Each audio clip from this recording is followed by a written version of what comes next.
button. All right, good evening, everyone. We find ourselves on Chaf Aleph Amud Beis on 21b. It's good to see you, Gloria, Judd, Paul, Irwin, and presumably Zadie somewhere on the Raskin screen is going to be there soon. And welcome, Henry. Now, where's Henry, you might ask? So take a look. Look who's learning with me over here, guys. Right here in Stanford. Shana Tova to everybody. So I'm just saying, guys, you know, if he could fly in all the way from Chicago to study in person, I'm not saying you guys have to also, but it's something to consider. So anyway, good to have you. No, I should have you can just you can keep your pose. It's fine. There we go. There we go. Perfect. All right. That way I can show everybody and they can learn from you. All right. But anyway, it's so wonderful to see everybody, whether in person or whether digitally. I'm so glad that we are learning together, starting the new year off on the right foot. So again, just for those joining right now, we are on 21b, Chaf Aleph Amud Beis. For those following on the Tzura Sedaf, we are at the two dots. For those following in the art scroll, I imagine you're still on the first page. We are starting with the words Makom Shenagu Levarich Yavarich. In a place where it is the custom to make a blessing, they make a blessing. So only about, I'm guessing, 7 or so lines down from the top. All right. New section. In the art scroll, it should probably indicate a new paragraph, I imagine. Okay. So we learned in the Mishnah that where there is a minhag, where it is norm, the norm is, excuse me, sorry, I don't know, to make a bracha. On the Megillah, you make a bracha. Now, wait a minute, you might be asking, what kind of bracha are we describing here? Let's get into the Gemara. Amar Abaye, lo shanu elalach reha. So there's only an option to make the bracha achrona, so to speak, the bracha after Leni Megillah. That is optional to a certain degree. Avolifaneha mitzvah levarich. However, making the brachos before Mikra Megillah are non-negotiable. Damar Rav Yehuda Amar Shmuel, Kol ha-mitzvos kulam avarich alein over la siyasan. This is a very important key concept, that anytime you do a birchas and mitzvah, it has to be over la siyasan. You make the bracha right before fulfilling the mitzvah. For instance, we just had this on Rosh Hashanah. So Rabbi Cohen and myself, we got up there, we made our announcements, and we said, we're going to make the brachos on the shofar now. Make sure not to talk between hearing the shofar and the kolos. Now, some would be machmir to wait until the end of the all 100 kolos. Between you and me, as long as you hear the first 30 kolos, which you do immediately afterwards, you really are yotzei the mitzvah. Then we add in some during Chazar Sashatz, and then we want to get to a whopping 100 for Kabbalistic reasons. But really, hearing the initial set of 30 that's really what is necessary. And it's very important not to make any hefsek, any interruption between the bracha and the maisa mitzvah, the act in the mitzvah, because you're supposed to perform it over la siyasan. Okay? Sound like a relatively familiar concept? Very good. Now, my mashma. So what does this mean? The high over lishadak dumehu. How do we have the word over? You know, over usually means like passing. But over here it means beforehand. It's a lashon of kadimus, that you're supposed to make the bracha right before performing the mitzvah. So where else do we find that the language? This is written now a parenthetical. Where else do we find the language of over referring to precedence? So we give a few examples. Amar Rav Nachum bar Yitzchak, Amar Krav, Vayaretz Achi Matz Derech HaKikar Vayavor Es HaKushi. So we see here, Vayavor Es HaKushi. So we see that he precedes the Kushi. That's what's happening in the story. He beats him to David to share the news first. So we see that Vayavor, Avar, that is a language of precedence, of preceding. Abai Amar Mehachavu Avar Lifnehem. Okay, in that context also, it's talking about coming before. V'bais Ema Mehachan, and one final example, V'avar Malkam Lifnehem V'Hashem Barosham Again, a language of the king coming before everybody else. So we see that the language, calling it over la'asiyasan, they're supposed to make the bracha before performing the mitzvah. That is very important. You know what? You know where else this comes up? I'll just take a moment to break down a few other examples where this comes up.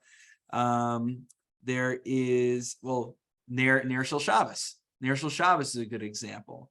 So really, how should one go? Should one make the bracha before lighting the candles or after lighting the candles? What would you guys say? Or how? Let's let the women answer this one. What do you guys do? Do you guys make the bracha on the candle before lighting or after lighting?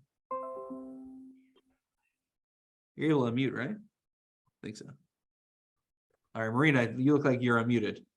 Okay, on Shabbos, we light candles and they say blessing covering eyes.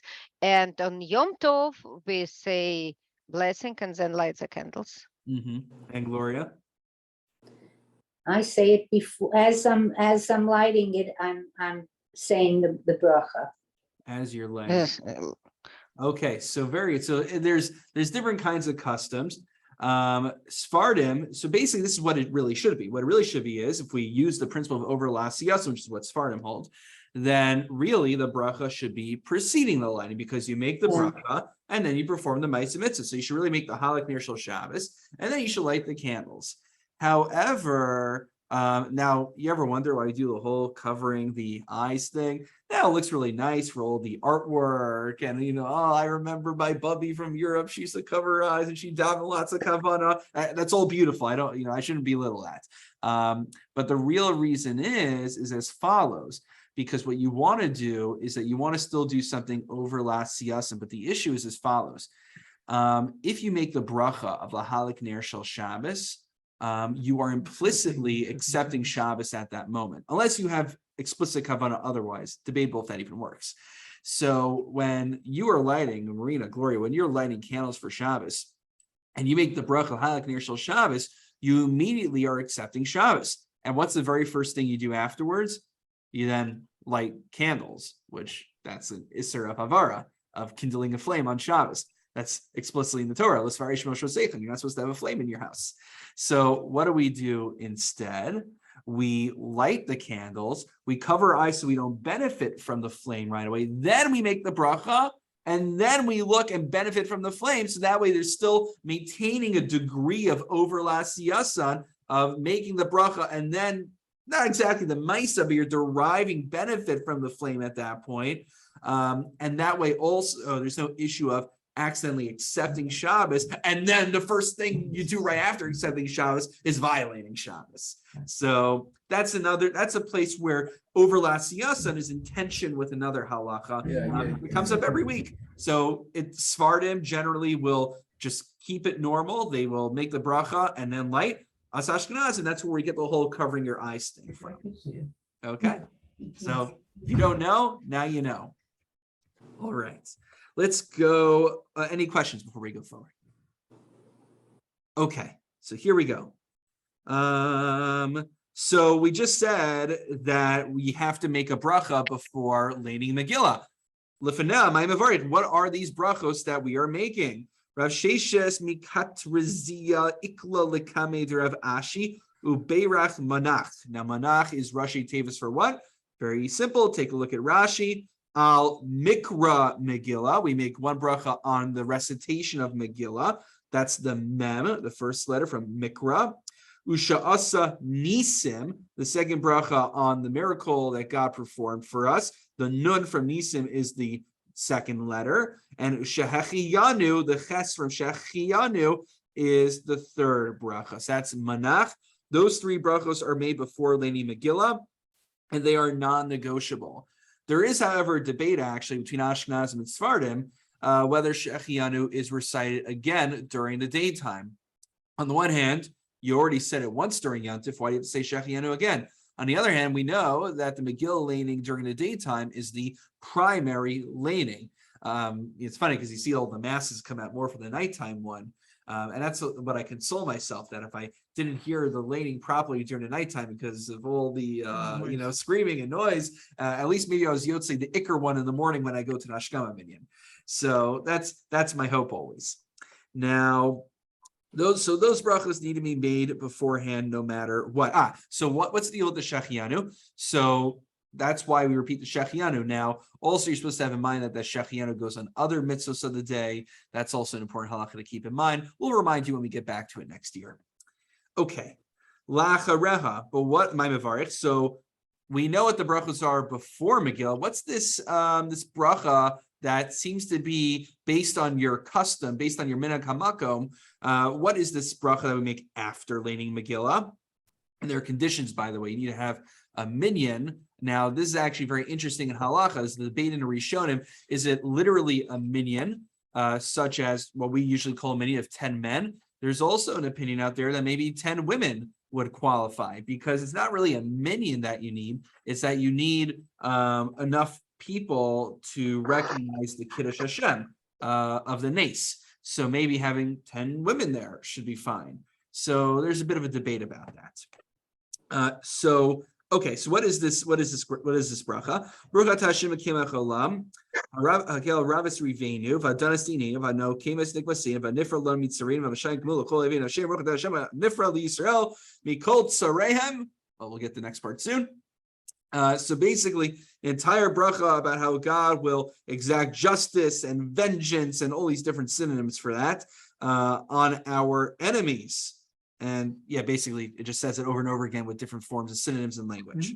Rava Amar Hakel HaMoshiach. Rava just says, why do we have to go so long and flowery? Just say, Hakel HaMoshiach. Or at the end.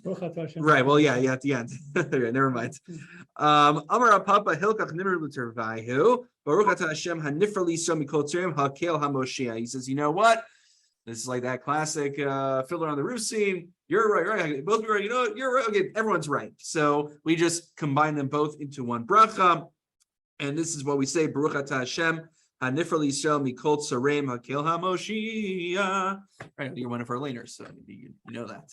Okay, so that is the bracha we make at the end. So again, it's a very interesting bracha, because usually when we say brachos, we expect that you've got to make a bracha. It's not an option to make the bracha. So this is an interest. It's interesting. I wouldn't say optional is the wrong term. Not optional per se. It's based on minhag hamakom. If the minhag hamakom where you are is to make that bracha, then you have to make that bracha, presumably. It seems not to be a reshus in that regard. Okay, any questions on this part over here? Very good. Moving forward. We are done with Purim stuff for now. Now we're going to talk about the next part of the Mishnah, which is a little bit more relevant to our day-to-day lives. And that is talking about Kriyas HaTorah on Mondays, Thursdays, and Shabbos Mincha as well. Because remember, the Mishnah goes in order. We talk about the days that have 3 aliyos. Then we talk about Rosh Chodesh and Chol Moed that have 4 aliyos. Then Yantif, then Yom Kippur, and then Shabbos, building all the way up to 7, the crescendo. So let's go in order. So where do we get 3 aliyos from? It's like 3 is a nice number, but mehechi tesi. So hani shlosha keneged mi. Where do we get 3 from? What do they correspond to?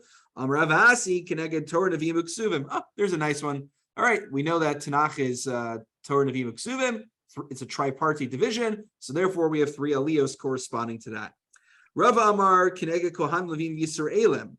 This fits a little bit more nicely. You need an aliyah for Kohanim, Leviim, and Yisraelim. So there you go, 3 aliyos. That way everyone feels represented. Elahadatani Rashimi Ein Pochsin Mi Yud Psukim Bebeis Hakneses Leidaber Olamin Aminyan Sahani Esrei Keneged Mi. So we know that whenever you lane from the Torah, there needs to be, in addition to a few halachos. One halacha is that an aliyah cannot be less than 3 psukim. And for a total reading, meaning all aliyahs put together, have to equal to a minimum of 10 psukim. So we know where we get the 3 aliyos from. Where do we get the minimum of 10 psukim from? So Amar Yeshua ben Levi keneged asar batlan shebeis hakneses. Wow. Now this is a throwback to an earlier Gemara. In fact, you look at the Masoras Hashat. Oh, interesting. The Masoras Hashat actually doesn't reference our Gemara. But if you remember, toward the beginning of the Masechta, I'm forgetting which daf in particular, we talked about Asara Batlanim. We talk about how there were 10 people who are batlanim, usually has a negative connotation. It means you're being mavatal zman, you're throwing away, you're squandering time. But we talk about 10 people who are in the Beis HaKnesses.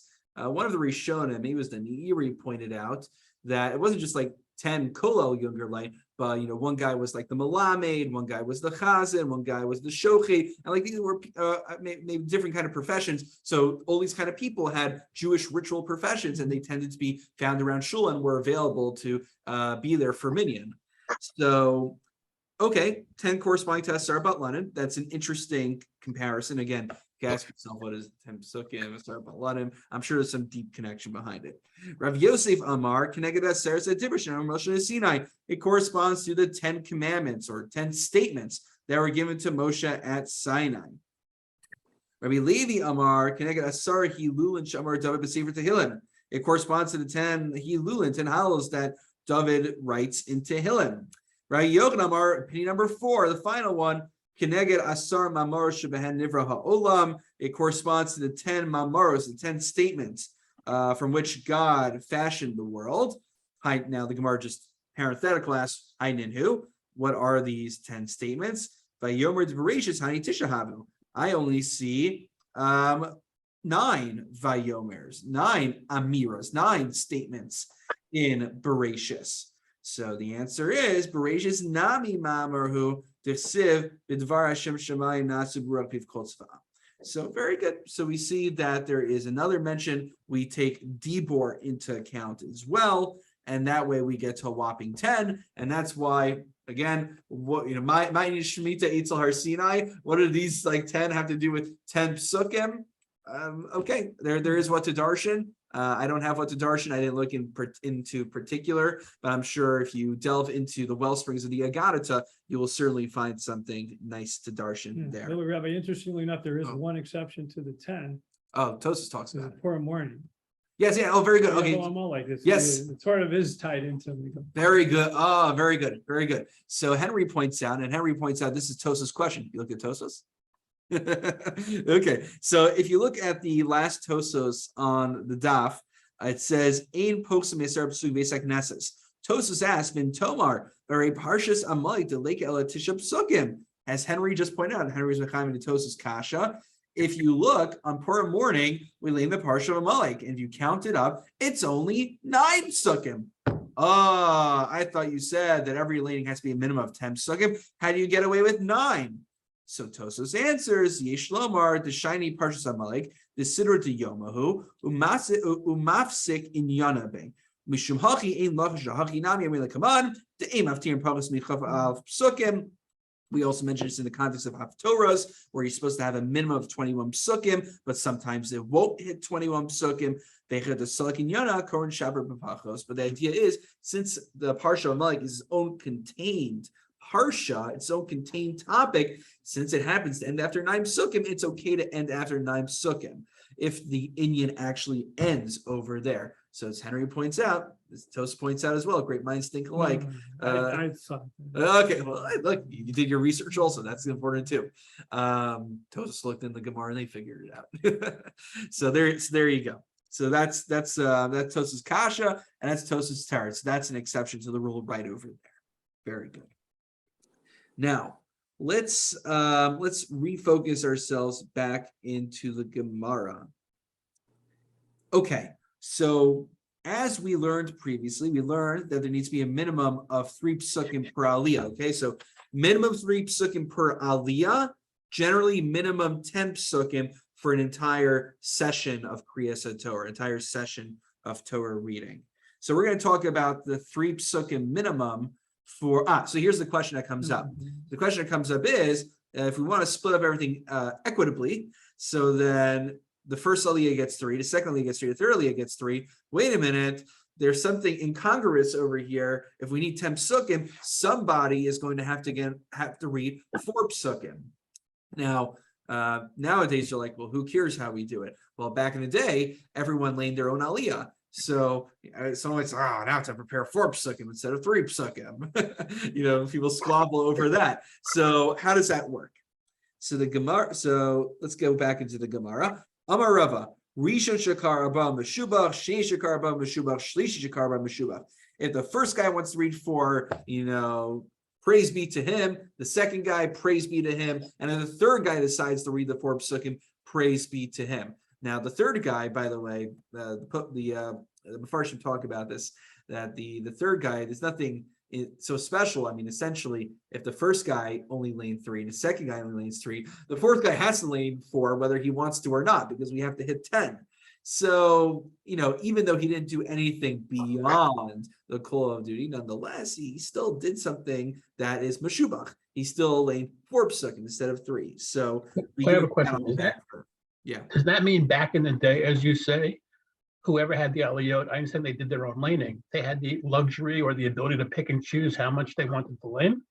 It seems regardless of the natural, like the context or subject matter, you could just do any, like. Yeah, I would say, and we're going to actually see this in the Gemara very soon about Rosh Chodesh laning. When you look in the back of your sitter today, and you look at like what the laning is and how we split up, where Kohen, Levi, and Yisrael are on a typical weekday. During the times of the Gemara, it seems from here, we're going to see very soon, it wasn't that solidified. You couldn't just open up your typical art scroll Kohen sitter and see clearly where Kohen ends, Levi ends, and Yisrael ends. So it was not formalized until a later point.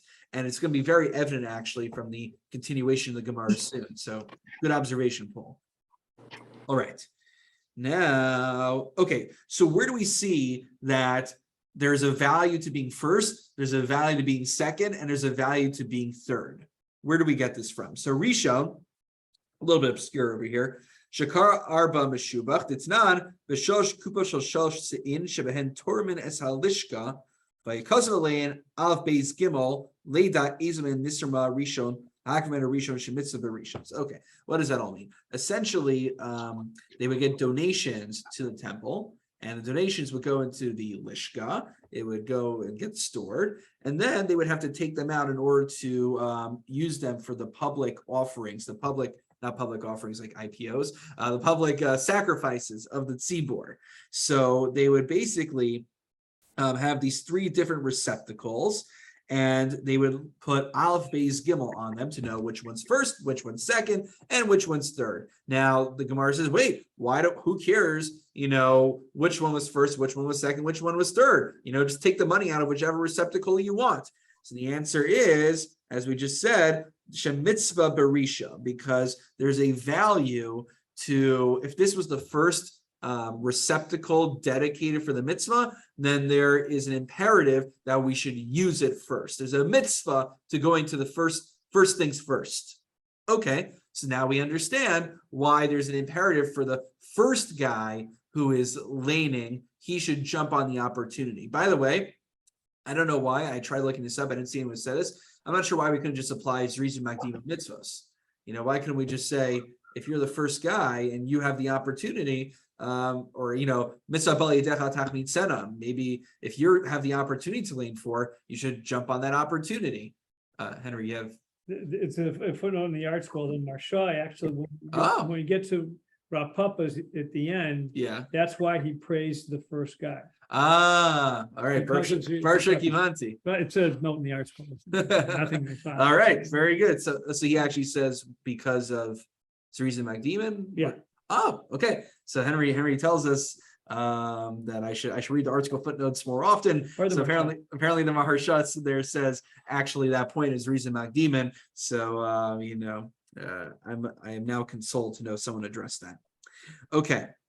Emsai Shekara Arba Meshubach. So how do we know there's a value to being the middle guy? The Tanya Amul Pnei Hamanoria Iru Malame Shemitzdarid Pneim Klape Ner Maravi Klape Shchina. So the way that the menorah in the Beis Hamikdash worked is that the flames would all be pointing toward the shamish in the center, known as the Ner Maravi. And I can see, Henry, from your art school Gemara, there's a nice diagram over there. It shows the candles facing each other over there. Right. Oh, beautiful. The west is the top. My Masifta Gemara didn't come with that diagram. Okay, see, that's why we need both of these. Yeah. So yeah, you guys look in your art scrolls on the bottom. Apparently, if you have the right edition, they'll have a nice diagram. You can see that the flames are facing toward the middle, toward the center. So we see being in the middle, being in the center is of central importance. So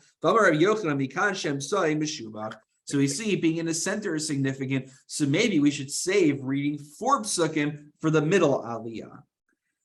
Finally, what's the rationale to save it for the last guy? Because we have a principle that you're only supposed to go up in Kedusha, not down in Kedusha, which actually relates a lot to menorah, just not menorah in the Beis HaMikdash, relates a lot to the menorah that we light, how we go from 1 to 8 rather than from 8 to 1. We go like Beis Hillel, because you're only supposed to ascend in sanctity, not descend in sanctity. So if the first 2 aliyos were 3 psukim, then it's appropriate to raise up the level to 4 psukim rather than start with 4 psukim and then do 3 psukim afterwards, which would be anticlimactic. That's, by the way, when I was wondering why Zrizim Magdimin wasn't brought up, because I'm like, oh, if we could just like invoke Ma'amakoshe Maridin just easily like that, why can't we invoke Zrizim Magdimin? And in fact, this is what Henry pointed out.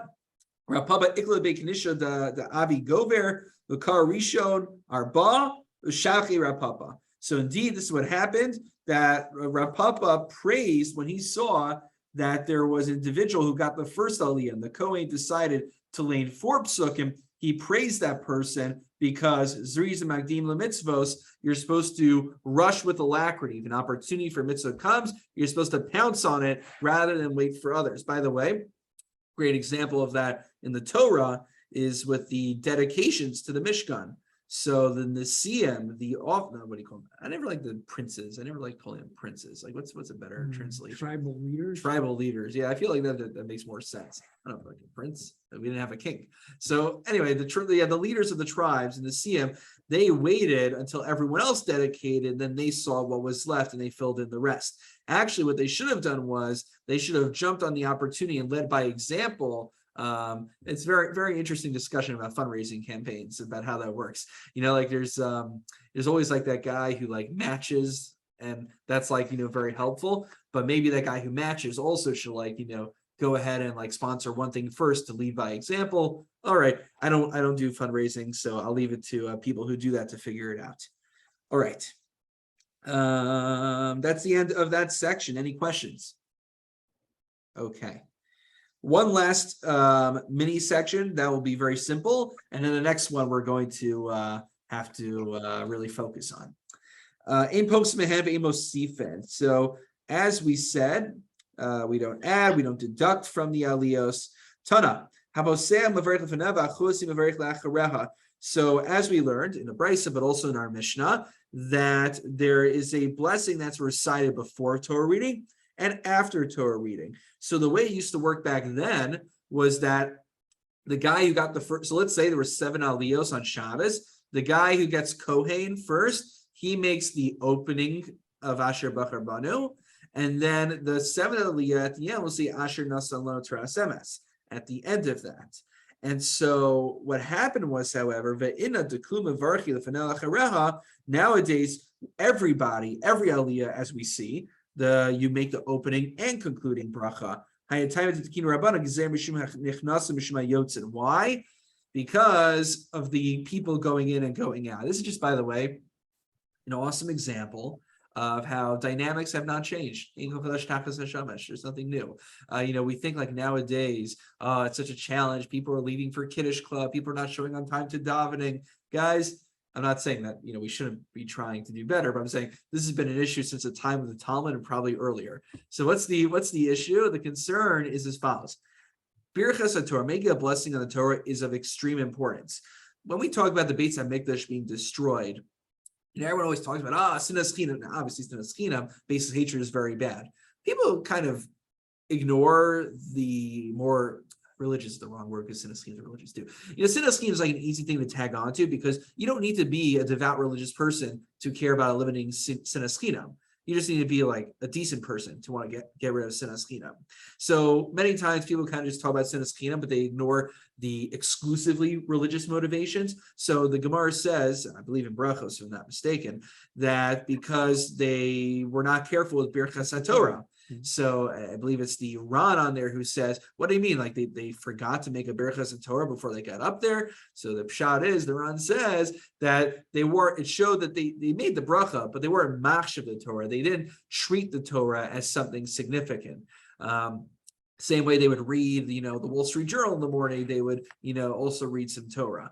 And so it's important that even though we're all Torah Mother Jews, we love learning our Torah and our secular subjects, it's important that that which is sacred remains sacred.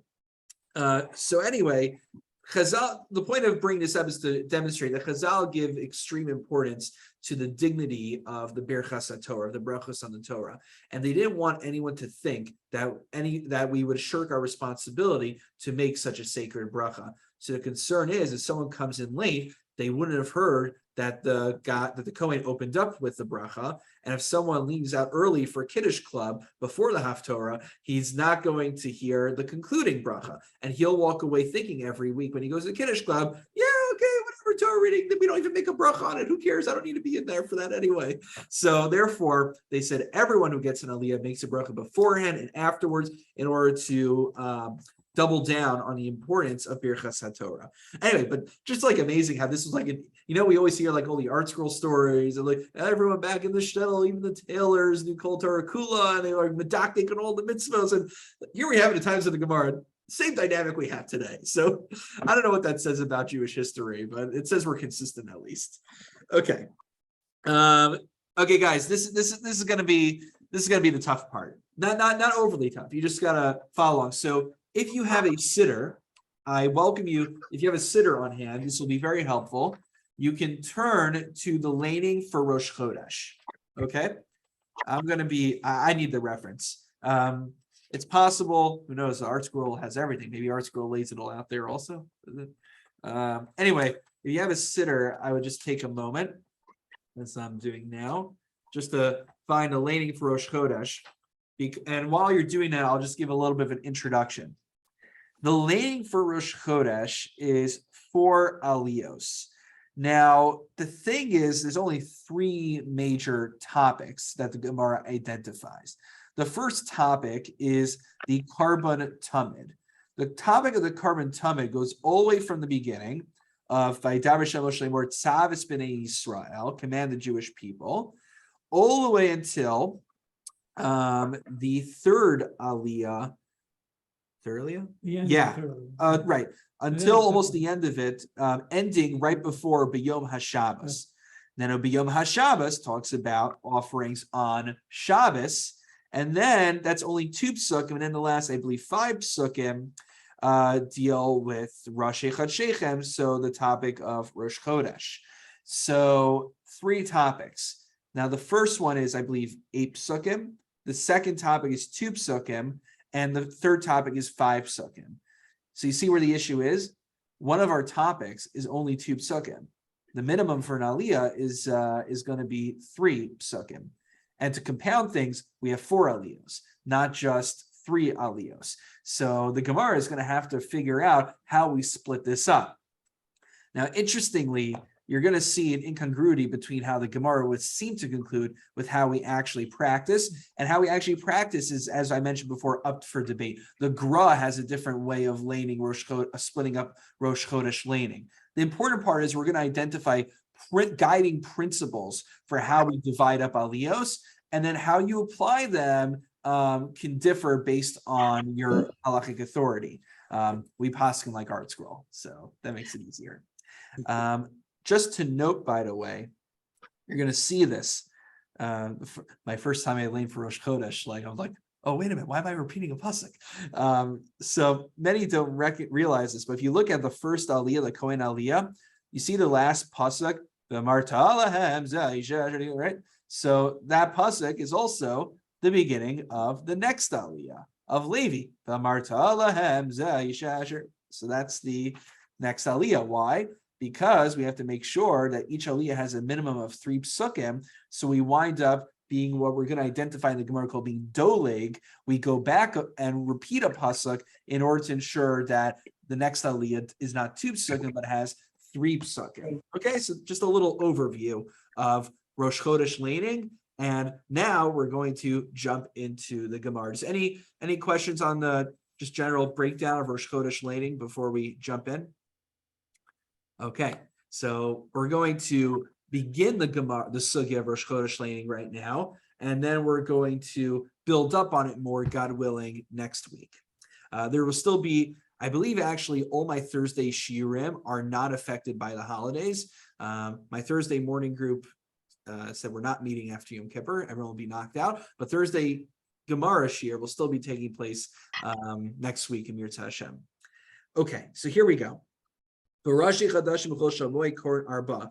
Chol Moed, and right now we're talking about Rosh Chodesh, we lane for aliyos. Ula bar Rav me Rava. So Ula bar Rav inquires of Rava.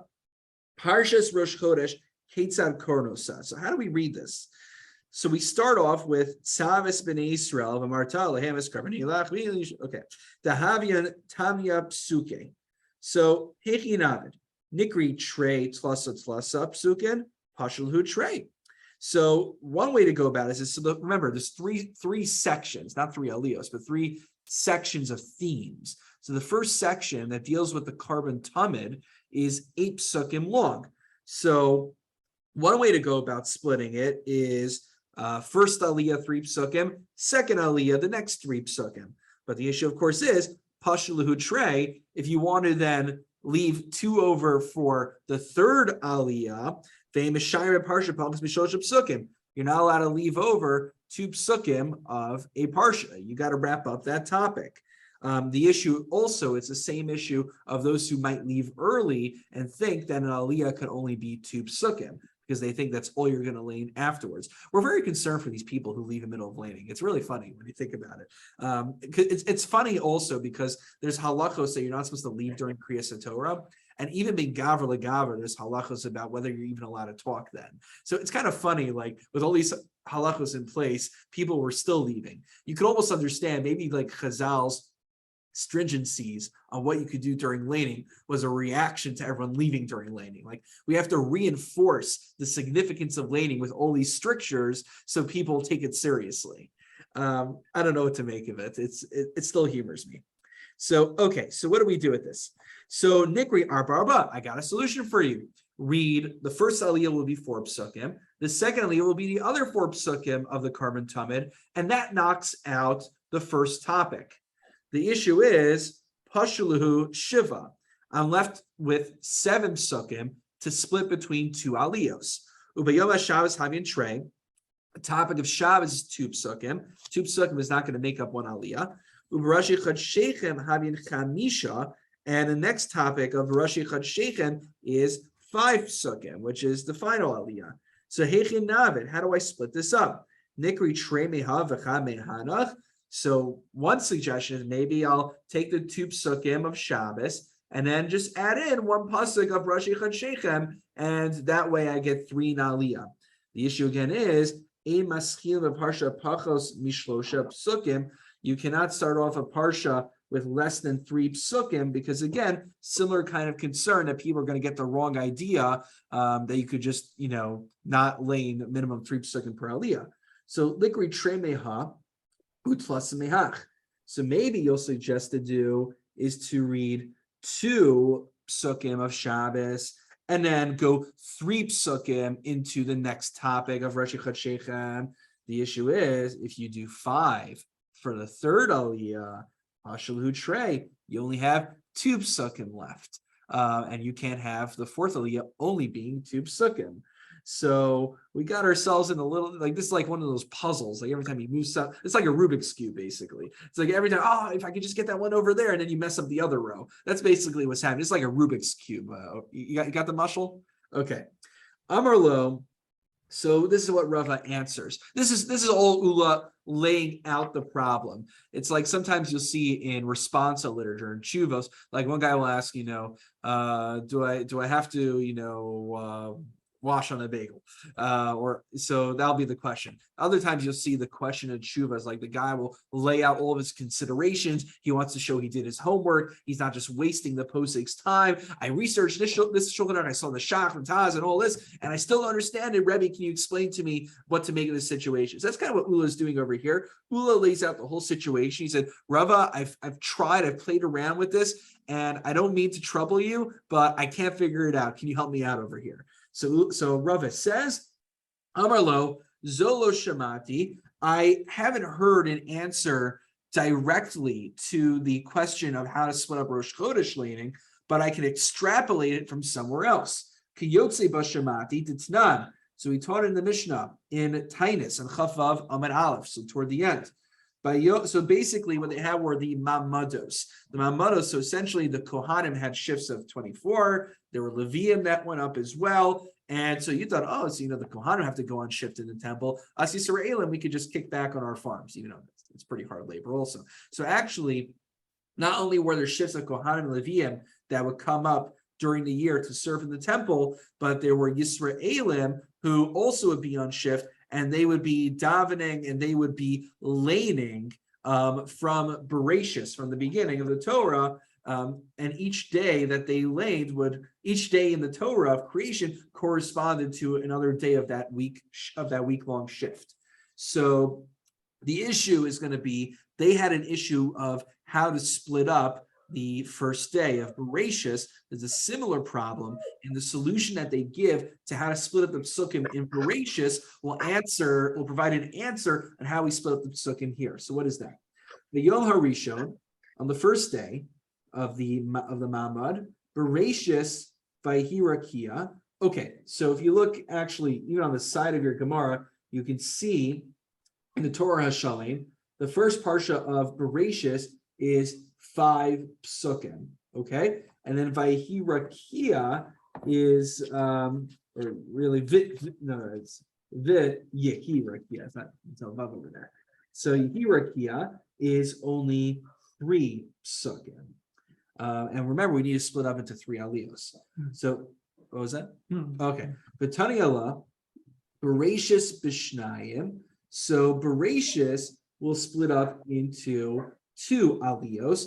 Yehirakia Ba'ech, and Yehirakia will be its own aliyah. Now Yehirakia as its own aliyah makes sense because it's only 3 psukim.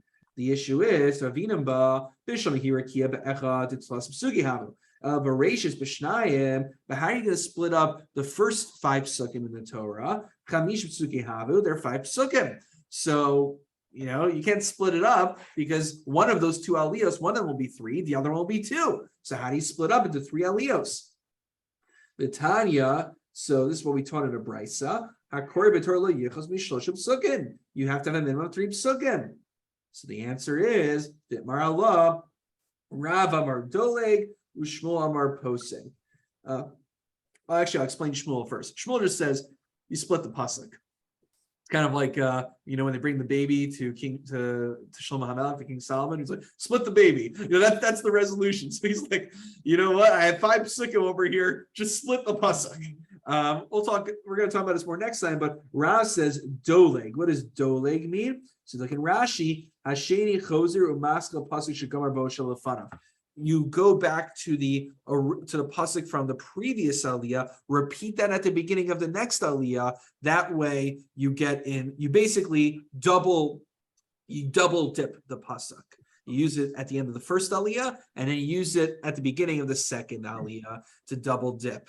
So the double dipping here, it seems from the Gemara actually, would happen between the 3rd and 4th aliyah for Rosh Chodesh.